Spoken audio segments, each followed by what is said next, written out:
the Gloria Scott.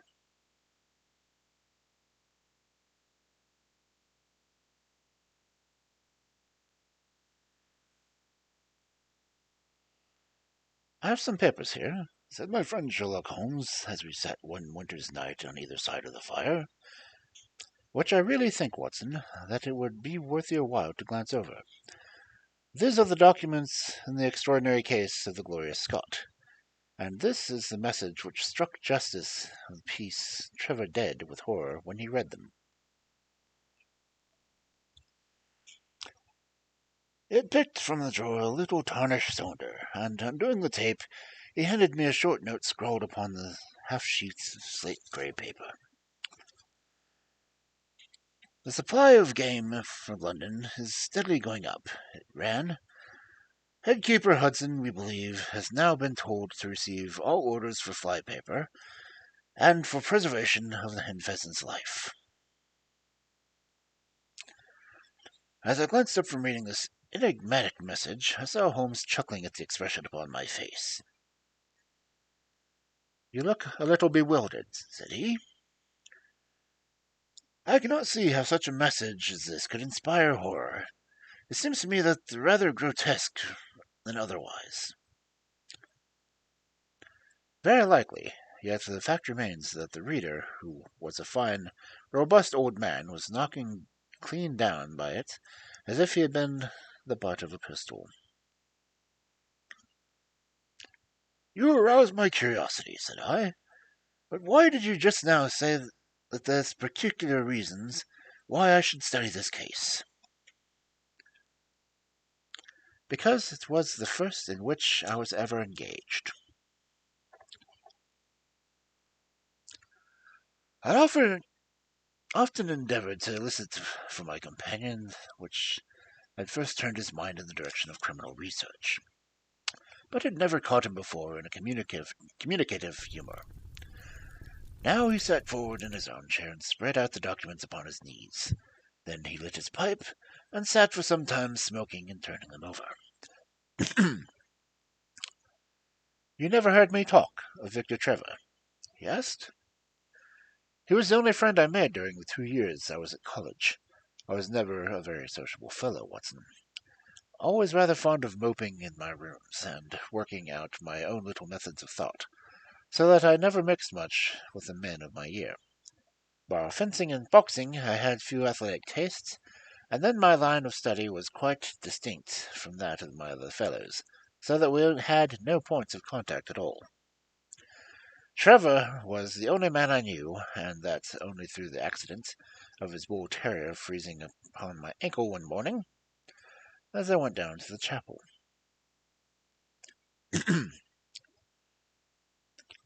It was a prosaic way of forming a friendship, but it was effective. I was laid by the heels for 10 days, and Trevor used to come in to inquire after me. At first it was only a few minutes' chat, and soon his visits lengthened, and before the end of the term we were close friends. He was a hearty, full-blooded fellow, full of spirit and energy, the very opposite to me in most respects. But we had some subjects in common, and it was a bond of unison when we found that he was as friendless as I. Finally he invited me down to his father's place in Donenthorpe, in Norfolk, and I accepted his hospitality for a month of a long vacation. Old Trevor was evidently a man of some wealth and consideration, a J.P., and a landed proprietor. Donenthorpe was a little hamlet just in the north of Langmire, in the country of the Broads. His house was an old-fashioned, widespread, oak-beamed brick building, with a fine lime-lined avenue leading up to it. There was excellent wild duck shooting in the fens, remarkably good fishing, and a small but select library, taken over, as I understand, from a former occupant, an intolerable cook, so that he was a fastidious man who would not put a peasant's month there. Senior Trevor was a widower, and his only friend was his son. There had been a daughter, I heard, but she had died of diphtheria while on the vacation in Birmingham. The father interested me extremely. He was a man of little culture, but with considerable amount of rude strength, both physically and mentally. He knew hardly any books, but had travelled far, and had seen much of the world, and remembered all that he had learned. In person, he was a thick-set, burly man with a shock of grizzled hair, a brown, weather-beaten face, and blue eyes which were keen on the verge of fierceness. Yet he had a reputation for kindness and charity in the countryside, and was noted for the leniency of his sentences from the bench. One evening, shortly after my arrival, we were sitting over a glass of port after dinner when young Trevor began to talk about those habits of observation and inference which I had already formed into a system, although I had not yet appreciated the part which they were to play in my life. The old man evidently thought that his son was exaggerating in his description of one or two trivial feats which I had performed. "Come now, Mr. Holmes," said he, laughing good-humouredly. "I am an excellent subject, if you can deduce anything from me." "I fear that there is not much," I answered. "I might suggest that you have gone about in fear for some personal attack within the past 12 months." The laugh faded from his lips, and he stared at me in great surprise. "Well, that's true enough," said he. "You know, Victor," turning to my son, "when we broke up that poaching gang, they swore to knife us, and Sir Edward Hawley has actually been attacked. I've always been on my guard since then, though I have no idea how you know it." "You have a very handsome stick," I answered. "By the description I observed that you had not had it for more than a year, but you have taken some pains to bore the head of it, and melted lead into the hole as to make it a formidable weapon. I argued that you would not take such precautions unless you had some danger to fear." "Anything else?" he said, smiling. "You have boxed a good deal in your youth." "Right again, but how did you know this? Is my nose knocked a little to the side?" "No," said I, "it is your ears. They have a peculiar flattening and thickening which marks of a boxing man." "Anything else?" "You have done a good deal of digging by your calluses." "You made all my money in the goldfields." "You have been to New Zealand." "Right again." "You have visited Japan." "Quite true." "And you have been most intimately associated with someone whose initials are J.A., and whom you afterwards were eager to entirely forget." Mr. Trevor stood up slowly, fixed his large blue eyes upon me with a strange, wild stare, and then pitched forward with his face among the nutshells which strewed the cloth in a dead faint. You can imagine, Watson, how shocked both his son and I were. His attack did not last long, however, for when we undid his collar and sprinkled the water from one of our finger glasses over his face, he gave a gasp or two and sat up. "Ah, boys," he said, forcing a smile, "I hope I haven't frightened you. Strong as I look, there is a weak place in my heart, and it does not take much to knock me over. I don't know how you manage this, Mr. Holmes, but it seems to me that all the detectives of fact and of fancy would be children in your hands. That's your line of life, sir, and you may take the word of a man who has been something of the world." And that recommendation, with the exaggerated estimate of my ability with which he prefaced it, was, if you can believe me, Watson, the very first thing it ever made me feel that a profession might be made out of what had up to the times been a merest hobby. At the moment, however, I was much too concerned at the sudden illness of my host to think of anything else. "I hope that I have not said anything to pain you," said I. "Well, you certainly touch upon a rather tender point. Might I know how and how much you know?" He spoke in a half-jesting fashion, but a look of terror still lurked in the back of his eyes. "It is simplicity itself," said I. "When you barred your arm to draw the fish into the boat, the saw that a J.A. had been tattooed in the bend of your elbow. The letters were still legible, but It was perfectly clear that their blurred appearance, and from some of the staining of the skin around them, that the efforts had been made to obliterate them. It was obvious, then, that those initials had once been very familiar to you, and that you had afterwards wished to forget them. What an eye you have! He cried with a sigh of relief. It is just as you say, but we won't talk of it. All the ghosts of our old loved ones are worst. Come into the billiard room and have a quiet cigar.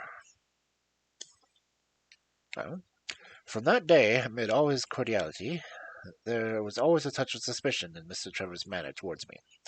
Even his son marked it. "You've given the governor such a turn," said he, "that he'll never be sure again of what you know and what you don't know." He did not mean to show it, I am sure, but it is so strongly in his mind that it peeped out in every action. At last I became so convinced that I had caused him some uneasiness that I drew my visits to a close. On the very day, however, before I left, an incident occurred which proved in the sequel to be of importance. We were sitting upon the lawn in the garden chairs, the three of us, basking in the sun and admiring the view across the Broads, when a maid came out to say that there was a man at the door who wished to see Mr. Trevor. "What is his name?" asked my host. "He would not give any." "What did he want?" "He says that you know him, and that he only wants a moment's conversation." "Show him round here." An instant afterwards, there appeared a little wizened fellow with a cringing manner and a shambling style of walking.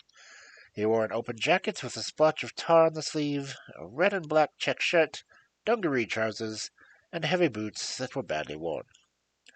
His face was thin and brown and crafty, with a perpetual smile upon it, which showed an irregular line of yellow teeth, and his hands crinkled or half closed in a way that is distinctive of sailors. As he came slouching across the lawn, I heard Mr. Trevor make a sort of hiccoughing noise in his throat, and jumping out of his chair, ran inside the house. He was back in a moment, and smelt a strong reek of brandy as he passed me. "Well, my man," said he, "what can I do for you?"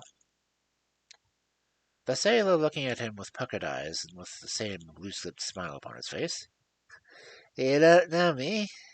he asked. "Why, my dear, it is Shirley Hudson," said Mr. Trevor in a tone of surprise. "Hudson it is, sir," said the seaman. "Why, it's 30 year more since I saw you last. Here you are in your house, and me still picking my salt meat out of the harness cask." "Tut, you will find that I have not forgotten old times," cried Mr. Trevor, and walking towards the sailor, he said something in a low voice. "Go into the kitchen," he continued out loud, "and you will get food and drink. I have no doubt that I shall find you a situation." "Thank you, sir," said the seaman, touching his forelock. "I'm off just a 2-yearer and an 8-knot tramp, short-handed at that, and I wants a rest. I thought I'd get it either with Mr. Beddoes or with you." "Ah," cried Mr. Trevor, "you know where Mr. Beddoes is." "Bless you, sir, I know where all my old friends are," said the fellow with a sinister smile, and he slouched off after the maid into the kitchen. Mr. Trevor mumbled something to us about having been a shipmate with the man when he was going back to the dugouts, and then, leaving us on the lawn, he went indoors. An hour later, when we entered the house, we found him stretched dead drunk upon the dining-room sofa. The whole incident left us a most ugly impression on my mind, and I was not sorry the next day to leave Dothenthrop behind me, for I felt that my presence must be a source of embarrassment to my friend. All this occurred during the first month of the long vacation. I went up to my London rooms, where I spent 7 weeks, working out new experiments in organic chemistry. One day, however, when the autumn was far advanced, and the vacation was drawing to a close, I received a telegram from my friend imploring me to return to Donenthorpe, and saying that he was in great need of my advice and assistance. Of course, I dropped everything and set out to the north at once. He met me with the dog cart at the station, and I at a glance that the last 2 months had been very tiring ones for him. He had grown thin and careworn, and had lost the loud, cheery manner for which he had been remarkable. "The governor's dying," were his first words that he said. "Impossible!" I cried. "What is the matter?" "Apoplexy, a nervous shock. He's been on the verge all day. I doubt if we find him alive." It was, as you may think, Watson, horrified at this unexpected news. "What has caused it?" I asked. Uh, that's the point. Jump in and we can talk it over while we drive. You remember the fellow who came upon us that evening before you left?" "Perfectly." "Do you know who it was that he left into the house that day?" "I've no idea." "It was the devil, Holmes," he cried. I stared at him in astonishment. "Yeah, it was the devil himself. We've not had a peaceful hour since, not once. The governor's head is held up that evening, and now the life has been crushed out of him and his heart broken. All through this accursed Hudson." "What power had he, then?" Uh, that is what I would give so much to know. The kindly, charitable, good old governor, how could he have fallen into the clutches of such a ruffian? But I am so glad that you have come, Holmes. I trust very much your power of judgment and discretion, and I know you will advise me in the best." We were dashing along the smooth country road, with the long stretch of roads before us and the glimmering of the red light of the setting sun. From a grove upon our left, I could already see the high chimneys and flagstaff which marked the squire's dwelling. "My father made the fellow gardener," said my companion, "and then, as that did not satisfy him, he was promoted to butler. The house seemed to be at his mercy, and he wandered about and did what he chose. The maids complained of his drunken habits and his vile language. The dad raised wages all around to compensate for them for the annoyance. The fellow would take a boat and my father's best gun and treat himself to little shooting trips. And all this with such a sneering, leering, insolent face that I would have knocked him down 20 times over if he had been a man of my own age. I tell you, Holmes, I have had to keep a tight hold upon myself all this time, and now I am asking myself whether, if I'd let myself go a little more, I might have not been a wiser man." Well, all matters went from bad to worse with us, and this animal Hudson became more and more intrusive, until at last, on his making some insolent reply to my father in my presence one day, I took him by the shoulders and turned him out of the room. He slunk away with a livid face and two venomous eyes which uttered more threats than his tongue could do. I don't know what passed between my poor dad and him after that, but my dad came to me the next day and asked me whether I would mind apologizing to Hudson. I refused, and you can imagine, and asking my father how he could allow such a wretch to take liberties with himself and his household. My boy," said he, "it is all very well to talk, but you don't know how I am placed. But you shall know, Victor. I'll see that you shall, and come what may. You wouldn't believe harm of your poor old father, would you, lad?" He was very much moved and shut himself up in the study all day, where I could see through the window that he was writing busily. That evening there came to me what seemed to be a grand release, for Hudson told me that we were going to leave us. We walked into the dining room as we sat after dinner, and announced his intention into a thick voice of a half-drunken man. "I've had enough of Norfolk," said he. "I've run down to Mr. Beddoes in Hampshire. He'll be as glad to see me as you were, I dare say." "You're not going away in an unkind spirit, Hudson, I hope," said my father, with a tameness which made my blood boil. "I have not had my apology," he said sulkily, glancing in my direction. "Victor, will you acknowledge that you have used this fellow rather roughly?" said the dad, turning to me. On the contrary, I think that we have both shown extraordinary patience towards him, I answered. Oh, do you? He snarled. Very good, mate. We'll see about that. He slouched out of the room, and half an hour left the house, leaving my father in a state of pitiable nervousness. Night after night I heard him pacing his room, and it was just that he was recovering his confidence that the blow did last fall. In a most extraordinary fashion, a letter arrived from my father yesterday morning, bearing a Fordingham postmark. My father read it, clasped his hands to his head, and began running round the room in little circles like a man who had been driven out of his senses.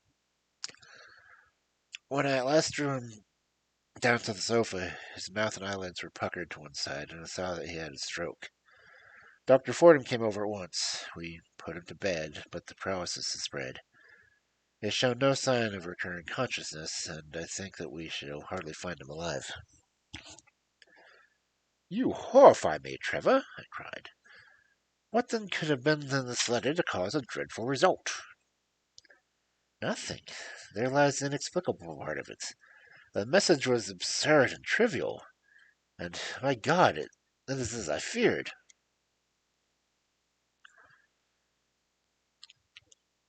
As he spoke, we came round to the curve of the avenue, and I saw the fading light, that every blind in the house had been drawn down. As we dashed up to the door, my friend's face convulsed with grief. A gentleman in black emerged from it. When did it happen, Doctor? Asked Trevor. Almost immediately after you left. Did he recover consciousness? For an instant, right before the end. Any message for me? Only that the papers were in the back drawer of the Japanese cabinet. My friend ascended with the doctor to the chamber of death, while I remained in the study, turning the whole matter over and over in my head. And feeling that somber as ever I had done in my life, what was the past of this Trevor, pugilist, traveler, gold digger, and how had he placed himself in the power of this acid-faced man? Why, too, should he faint at an illusion of half-effaced initials upon his arm, and die of fright when he had a letter from Fordingham? Then I remembered that Fordingham was in Hampshire, and that this Mr. Beddoes, who was a seaman, had gone to visit, presumably to blackmail, had also been mentioned as living in Hampshire. The letter, then, might either come from Hudson, the seaman, saying that he had been betrayed the guilty secret, which appeared to exist, or it might come from Beddoes, warning an old confederate that such a betrayal was imminent.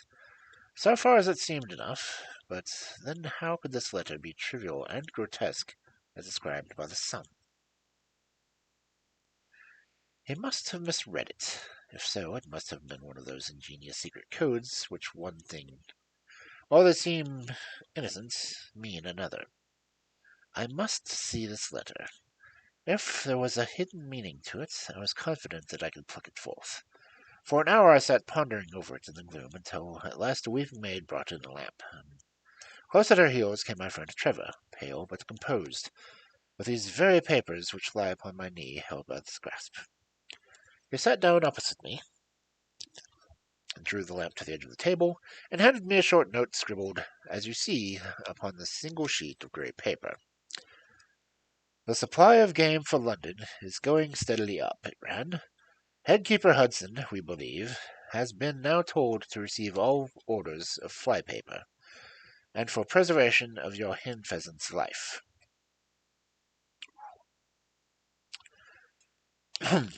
I dare say my face looked as bewildered as yours did just now when I first read the message. Then I reread it very carefully.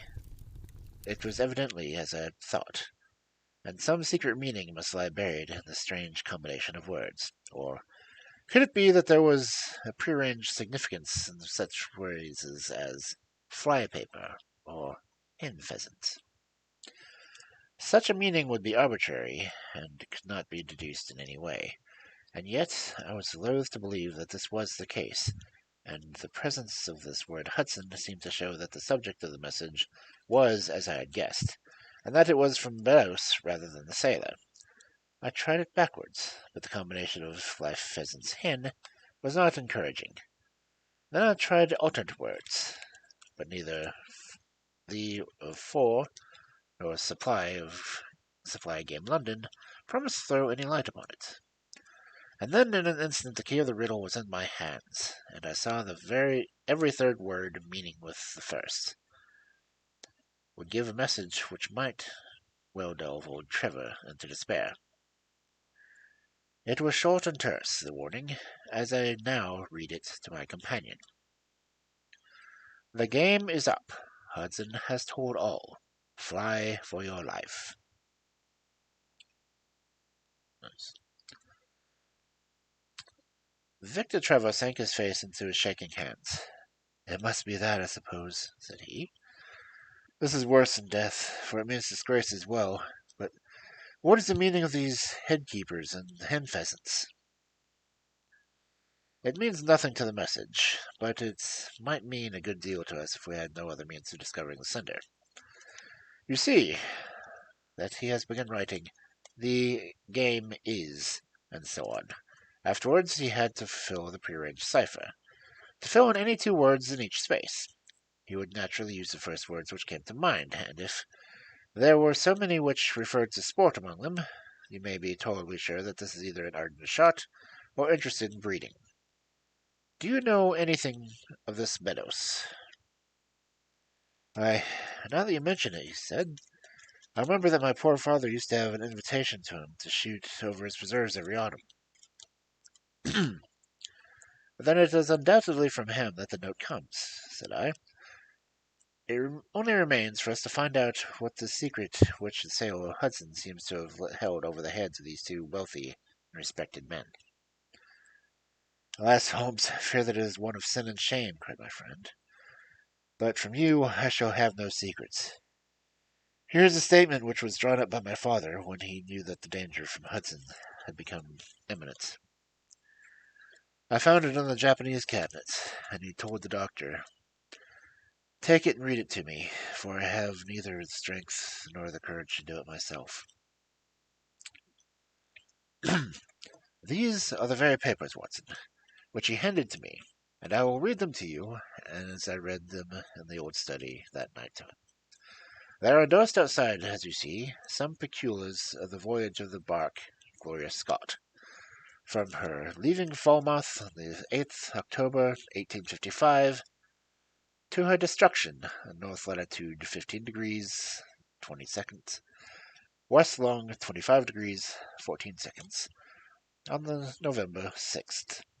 It is in the form of a letter, and runs in this way. My dear, dear son, now that approaching disgrace begins to darken the closing of my years, I can write with all the truth and honesty that is not the terror of the law. It is not the loss of my position in the country, nor is it my fall from the eyes of all those who have known me, which cuts me to the heart. But it is that thought that you should have to blush for me, you who love me and have seldom, I hope, had reason to do so other than respect me. But if the blow falls which is forever hanging over me, then I shall wish you to read this, that you may know straight from me how far I have been to blame. On the other hand, if all should go well, which may kind God Almighty grant, then if by any chance this paper should still be undestroyed and should fall into your hands, I conjure you, by all you hold sacred, by the memory of our dear mother, and by the love which has been between us, to hurl it into the fire, and to never give it one thought.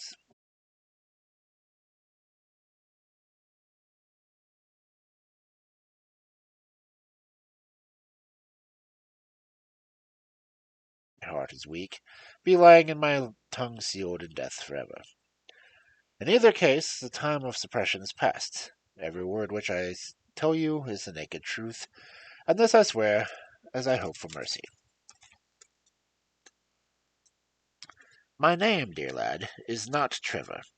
I was James Armitage in my younger days, and you can understand now the shock that it is for me a few weeks ago, when your college friend addressed me in words which seemed to imply that I had surprised my secrets.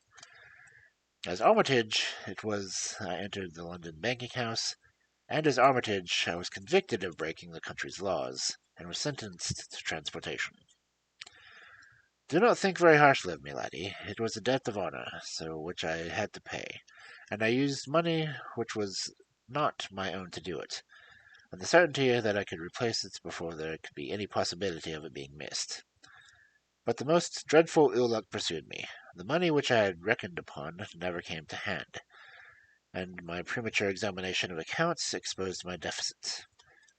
The case might have been dealt leniently with, but the laws were more harshly administered 30 years ago than they are now, and on my 23rd birthday I found myself chained as a felon for 37 other convicts in the between decks of the bark Gloria Scott, bound for Australia. It was 55 years ago when the Crimean War was at its height, and the old convict ships had been largely used as transports in the Black Sea. The government was compelled, therefore, to use smaller and less suitable vessels for sending out their prisoners. The Gloria Scott had been a Chinese tea trade, and was an old-fashioned, heavy-bowed, broad-beamed craft, and the new clippers had cut her out. She was 500-ton boat, and besides her 38 jailbirds, she carried 26 of a crew, 18 soldiers, and a captain, 3 mates, a doctor, a chaplain, and 4 warders. Nearly 100 souls were in her, all told, when we set out for Falmouth. The partitions between the cells of the convicts, instead of being of thick oak, as the usual convict ships, were quite thin and frail. The man next me upon the aft was whom I had particularly noted when we were led out of the quay, was a young man with a clean, hairless face, a long, thin nose, and rather nutcracker jaw. He carried his head very jauntily in the air, had a swaggering style of walking, and was, above all else, remarkable for his extraordinary height. I don't think any of our heads would have come up to his shoulder, and I am sure that he could not have been measured less than 6.5 feet. It was strange among so many sad and weary faces to see one which was full of energy and resolution. I was glad, then, to find that he was my neighbor, and gladder still in the dead of the night when I heard the whisper close to my ear, and found that he had managed to cut an opening in the board which separated us. "Hello, chummy," said he. "What's your name, and what are you in for?" I answered him, and turned who I was talking with. "I'm Jack Pendergrass," he said, "and by God, you'll learn to bless my name before I've done with you." I remembered hearing of this case, for it was one which had made an immense sensation throughout the country for some time before my own arrest. He was a man of good family and of great ability, but of incurably vicious habits, who had, by an ingenious system of fraud, obtained huge sums of money from the leading London merchants. "Ha ha! You remember my case," he said proudly. "Very well indeed. Then maybe you remember something queer about it." "What was that, then?" "I had nearly $250,000, hadn't I?" "So it said." "But none was recovered?" "No." "Well, where do you suppose the balance is?" asked. "I have no idea," said I. "Right between my finger and thumb," he cried. "By God, I've had more pounds in my name than you've had hairs on your head. And if you've had money, my son, and know how to handle it and spread it, you can do anything. Now, you don't think it likely that a man who could do anything is going to wear his breeches and sitting in a stinking hole in a rat-gutted, beetle-ridden, moldy old coffin of chin-chin coaster? No, sir. Such a man will look after himself and will look after his chums. You may lay to that. You hold on to him, and you may kiss the book that he'll haul you through." That was his style of talk, and at first I thought it meant nothing. But after a while, when he had tested me and sworn me with all the possible solemnity, he let me understand that there really was a plot to gain control of the vessel.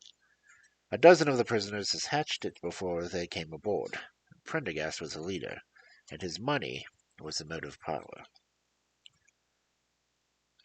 I had a partner, he said, a very good man, as true as a stock to a barrel. He's got the dibs, he has. And where do you think he has at this moment?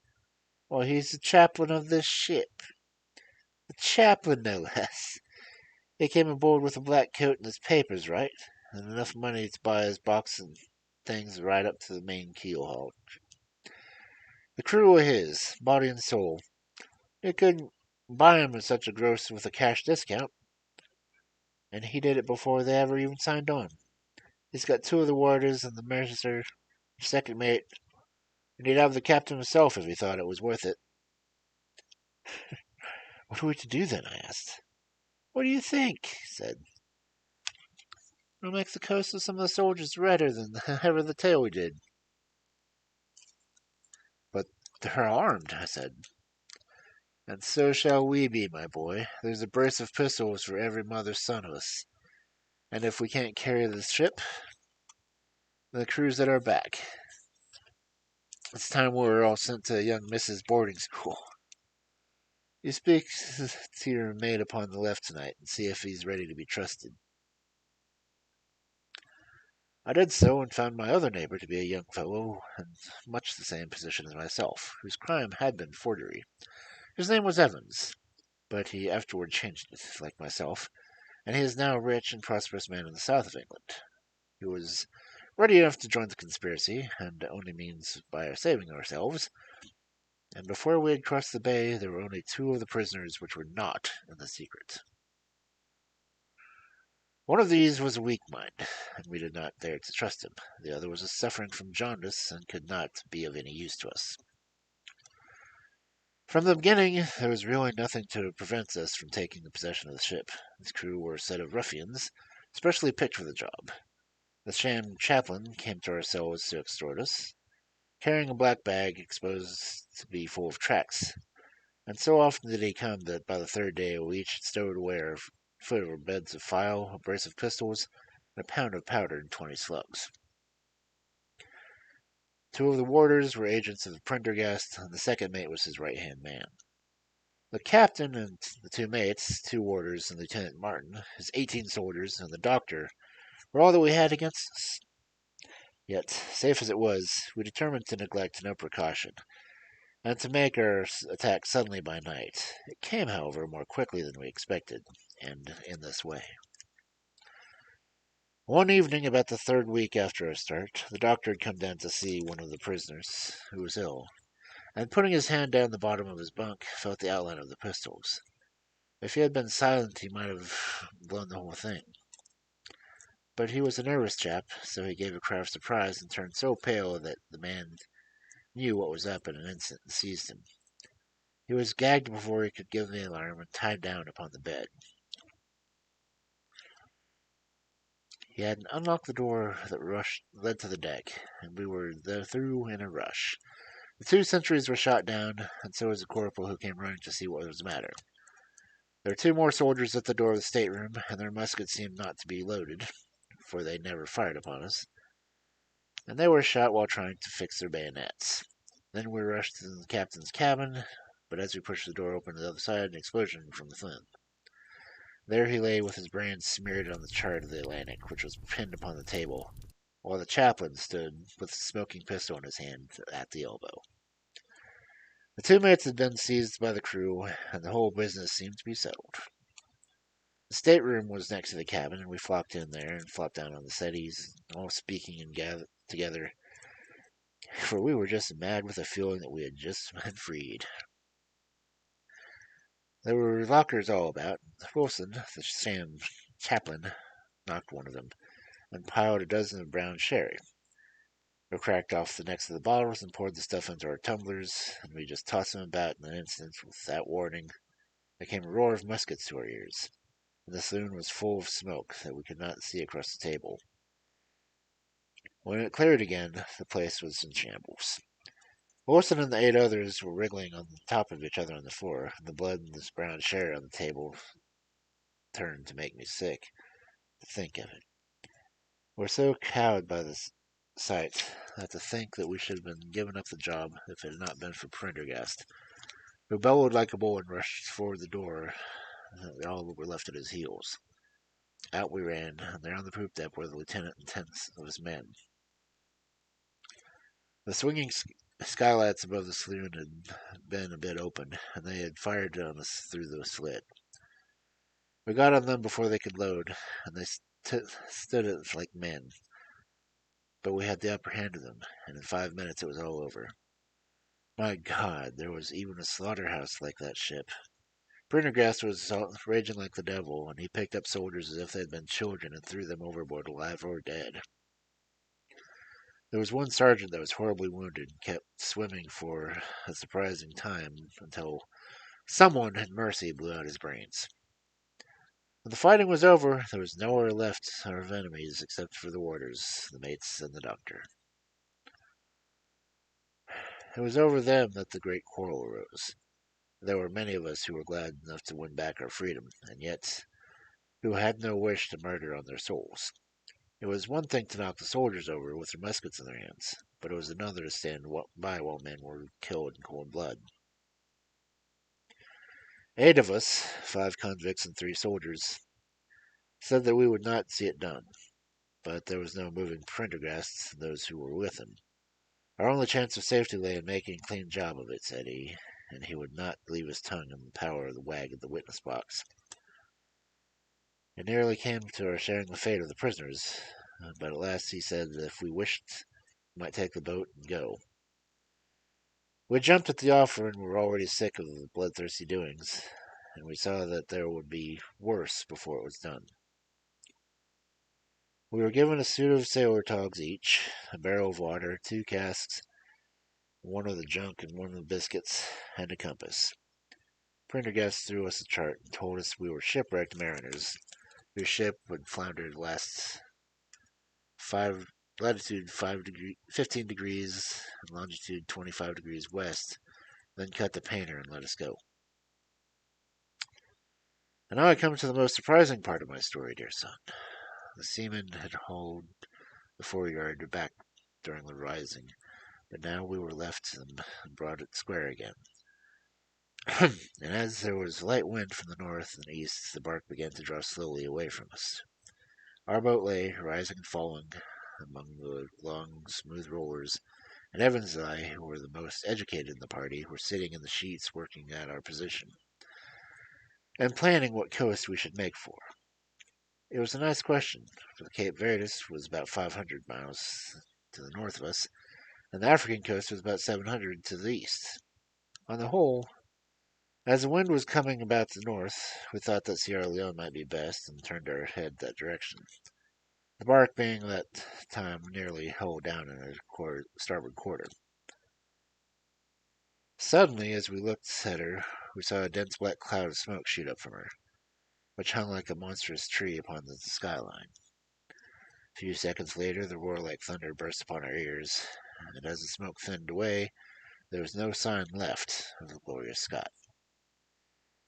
In an instant, we swept the boat's head around again and pulled with all our strength for the place that the haze was still trailing over the water marked the scene of the catastrophe.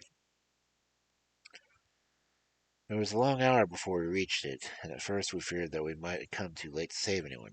A splintered boat and a number of crates and fragments, the spars rising and falling on waves, showered us like the vessel had been floundered. But there was no sign of life, in which we had turned away in despair when we heard a cry for help, and saw at some distance a piece of wreckage with a young man lying across it.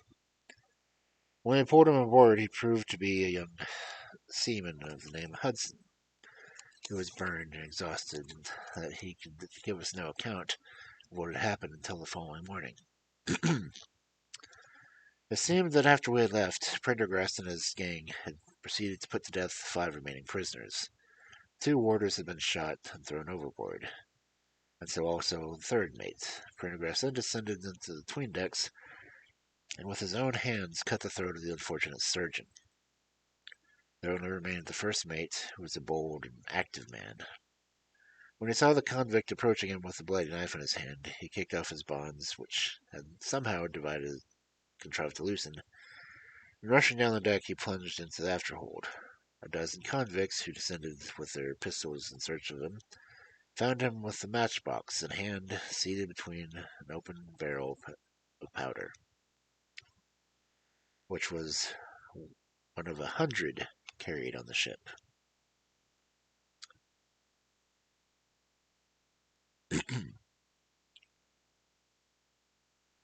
And swearing that he would blow up all hands if they were in any way molested. An instant later, the explosion occurred, though Hudson thought it was caused by a misdirected bullet from one of the convicts rather than the mate's match. Be the cause of what it may, it was the end of the Gloria Scott and of the rabble who held command of her.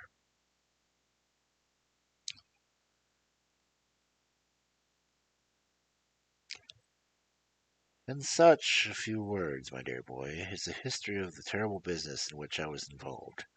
Next day we were picked up by the brig Hotspur, bound for Australia. Whose captain found no difficulty in believing that we were the survivors of a passenger ship which had floundered. The transport ship Gloria Scott was set down by the Admiralty as lost at sea, and no word has ever leaked out about her true fate. After an excellent voyage, the Hotspurs landed at Sydney, where Evans and I changed our names, and we made our way to the diggings, where, among the crowds who were gathered from all nations, we had no difficulty losing our former identities. The rest I need not relate. We prospered, we traveled, we came back as rich colonials to England, and we bought our country estates.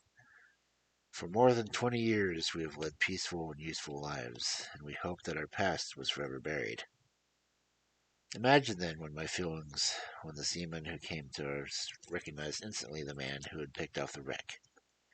He had tracked us down somehow, and had set himself upon our lives to deliver our fears. You understand now how it was that I strove to keep peace with him, and you will in some measure sympathize with me in the fears which fill me, now that he has gone from me to his other victim upon threats of his tongue. Underneath is written in a hand so shaky that it is hardly legible. Beddoes writes in cipher to say H has told all. Sweet Lord, have mercy on our souls. That was the narrative which I read that night to young Trevor, and I think, Watson, that under the circumstances it was a dramatic one. A good fellow was heartbroken at it, and went out to the Terai tea planting, where I hear that he does well. As to the sailor and Beddoes, neither of them was ever heard of again after that day on which the letter of warning was written. They both disappeared utterly and completely. No complaint has been lodged with the police, so that Beddoes had mistaken the threat for a deed. Hudson had been seen lurking about, and it is believed by the police that he has done away with Beddoes and had fled. For myself, I believe that the truth was exactly the opposite. I think that it is most probable that Beddoes, pushed to desperation and having believed himself having already been betrayed, had revenged himself upon Hudson, and had fled from the country with much money as he could lay his hands on. Those are the facts of the case, Doctor, and if they are of any use to your collection, I'm sure they are very heartily at your service.